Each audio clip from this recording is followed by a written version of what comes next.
Saudara yang dikasihi oleh Tuhan Yesus Kristus, tidak dapat dipungkiri bahwa saat ini manusia pada umumnya bekerja keras, rela mengorbankan waktu, pikiran, dan tenaga, bahkan rela bekerja siang dan malam supaya mereka bisa mencapai apa yang dinamakan kesuksesan hidup. Dan ketika mereka bisa mencapai kesuksesan hidup yang diinginkan, maka mereka akan menikmati kesuksesan tersebut dalam bentuk kesenangan hidup dunia. Kenapa demikian, saudaraku? Karena saat ini dunia sedang berlomba-lomba untuk menawarkan kepada manusia berbagai kesenangan hidup yang bisa dinikmati oleh siapa saja.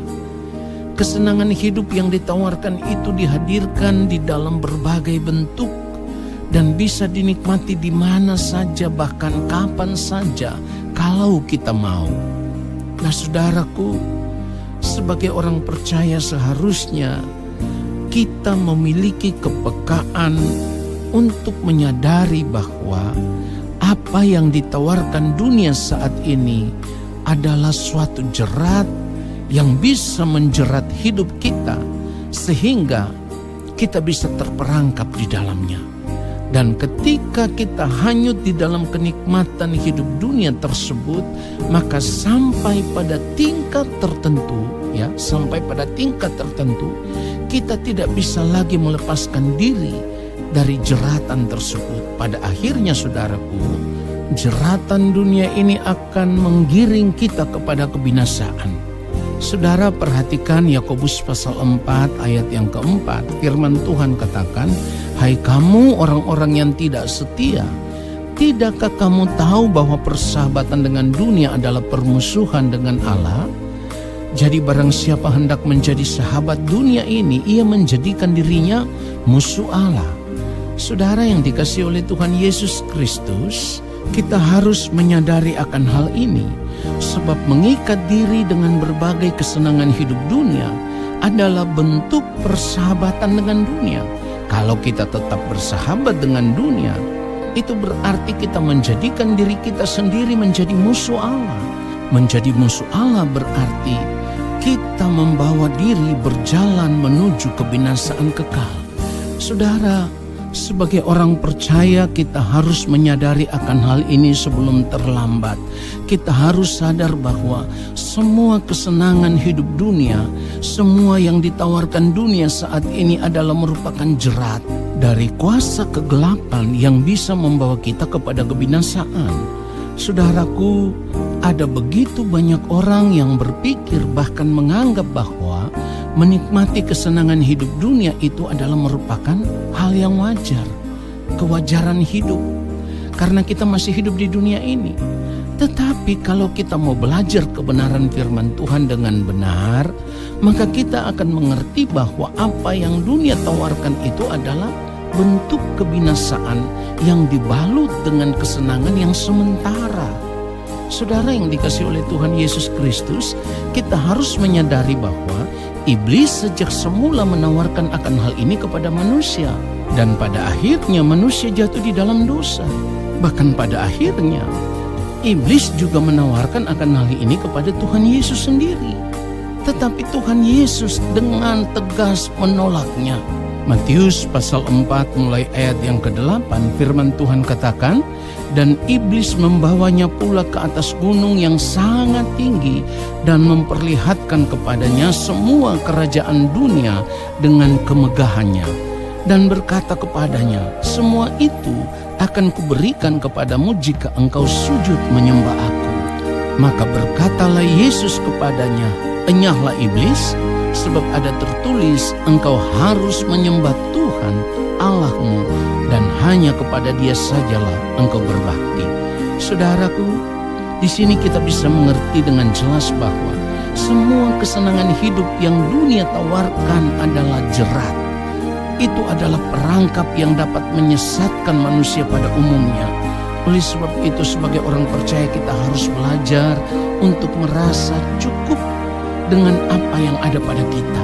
Firman Tuhan katakan di dalam 1 Timotius pasal yang ke-6 ayat 7 dan ayat yang ke-8, Sebab kita tidak membawa sesuatu apa ke dalam dunia, dan kita pun tidak dapat membawa apa-apa keluar.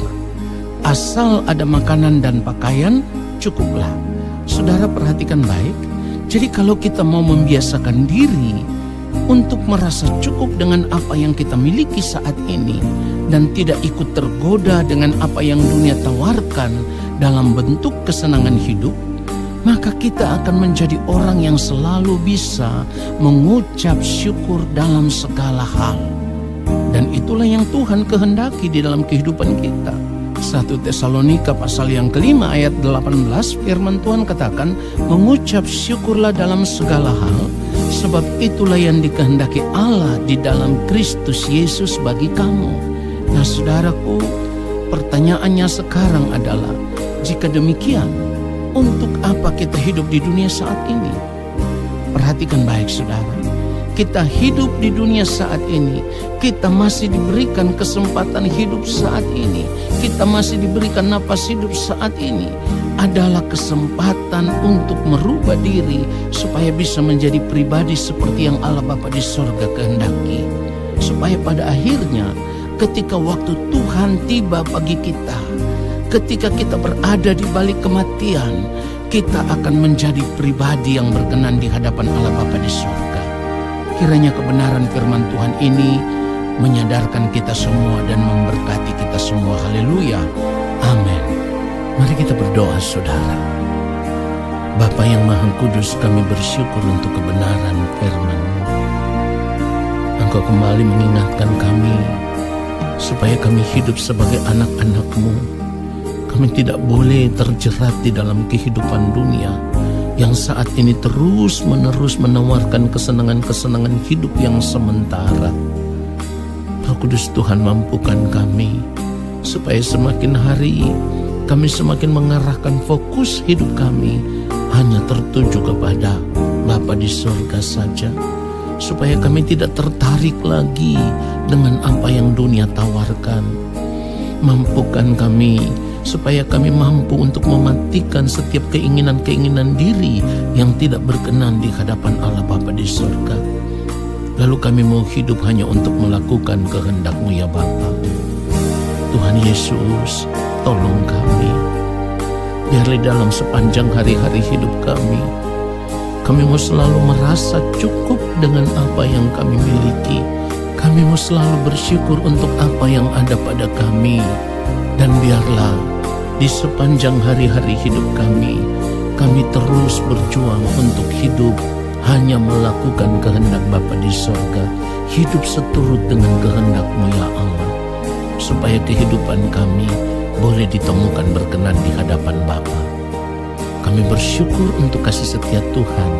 Kami bersyukur untuk firman Tuhan saat ini yang sudah mengajarkan kami untuk tidak lagi mengingini apapun yang ditawarkan oleh dunia saat ini.